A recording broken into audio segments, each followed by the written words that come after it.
오늘의 큐티 말씀은 욥기 7장 1절부터 21절입니다. 제목, 내가 무엇을 잘못했습니까? 먼저 앞뒤 문맥을 살펴보겠습니다. 욥은 흠이 없고 정직하며 하나님을 경외하며 악을 미워하는 사람이었는데 사탄이 욥의 믿음을 의심하여 하나님으로부터 허락을 받고 욥에게 극심한 고통을 주었습니다.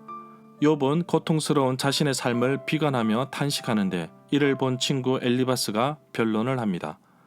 욥이 고통 가운데 있는 이유는 죄를 지어서 하나님의 징계를 받고 있다는 것입니다.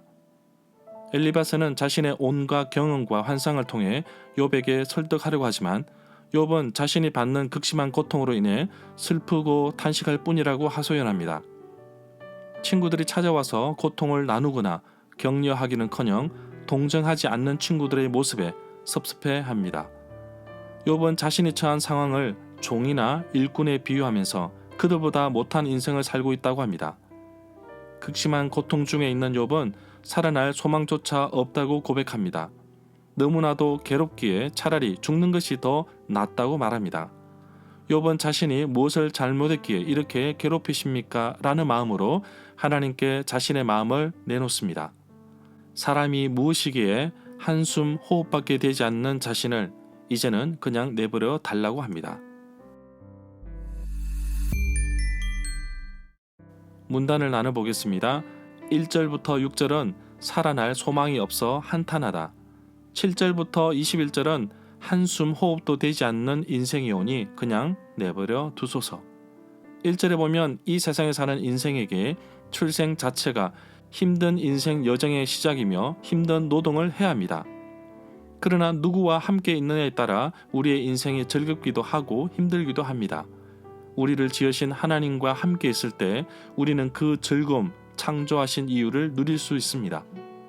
3절에 보면 욥은 여러 날 고통 중에 있고 욥도 자신의 고통에서 벗어나고 싶어 합니다.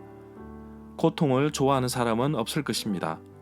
욥도 온전하고 하나님을 향한 신실한 믿음을 가진 사람일지라도 육체적인 병과 한계를 뛰어넘는 고난과 충격 속에서 벗어나고 싶었을 것입니다. 인간이라면 누구나 동일합니다. 그러나 하나님은 애초부터 욥이 모든 것을 잘 이겨낼 것이라고 알고 계셨습니다.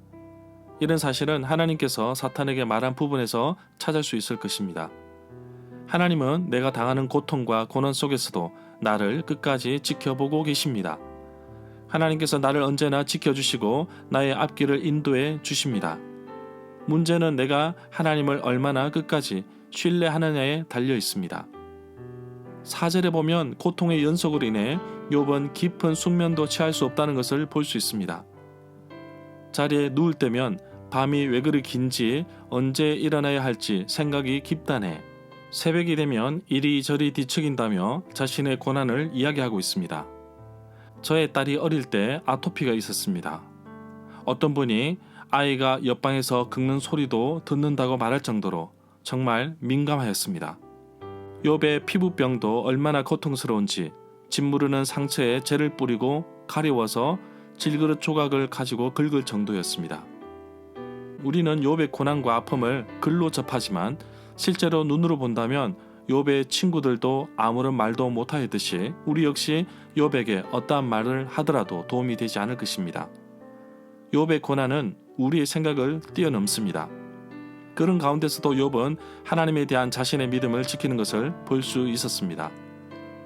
6절에 보면 욥의 고난이 지속되는 가운데 욥의 친구들도 찾아왔지만 얼마나 충격이 큰지 7일 동안 말도 없을 정도로 시간을 보내고 있습니다.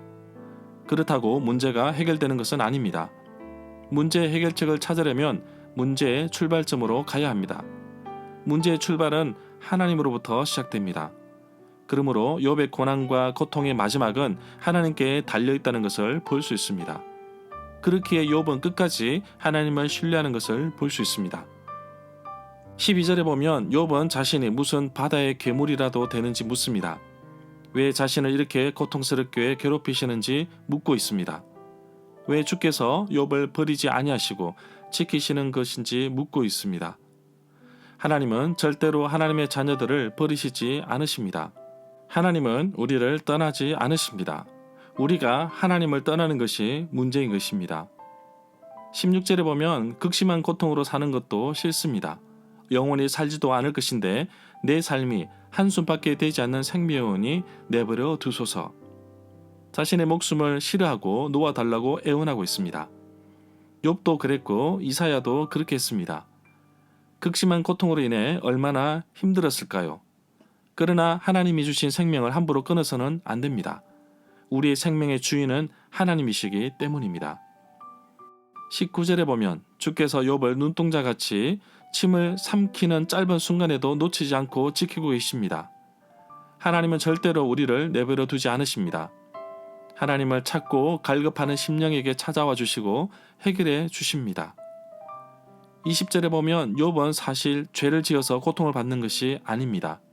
그런데도 범죄한 자신을 왜 돌아보시는지를 묻고 있습니다. 범죄 여부를 떠나서 하나님께서는 나를 언제나 지켜보고 계십니다. 나의 하나님 앞에서 온전하여야 합니다. 절마다 상세한 설명과 구절에서 그리고 핵심 내용과 중심 줄거리는 네이버 블로그에 올려져 있습니다.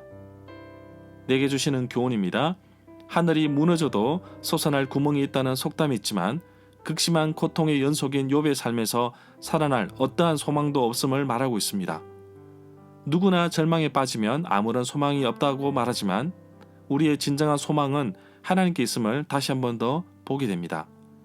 나를 지으시고 나를 지키시고 나를 이끄시는 분이 하나님이시기에 하나님이 나보다 나를 더 잘 아시기에 고통과 어려움 속에서도 하나님만 바라보며 나갑니다. 잊지 말아야 할 것은 아무리 큰 절망과 어려움과 고통 속에서도 하나님을 향한 믿음의 끈을 놓치지 않기를 원합니다.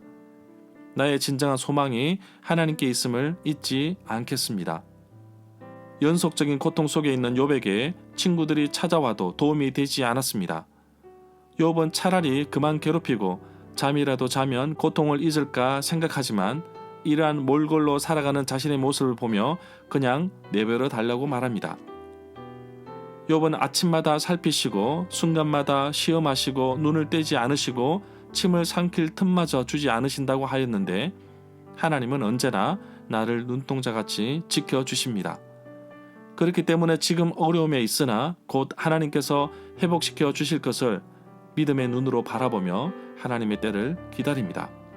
오늘도 나의 소망이신 하나님만 바라보며 나를 지켜주고 계심을 확신하며 나를 언제나 돕고 계심을 기억하며 살아가는 하루가 되기를 간절히 소망합니다.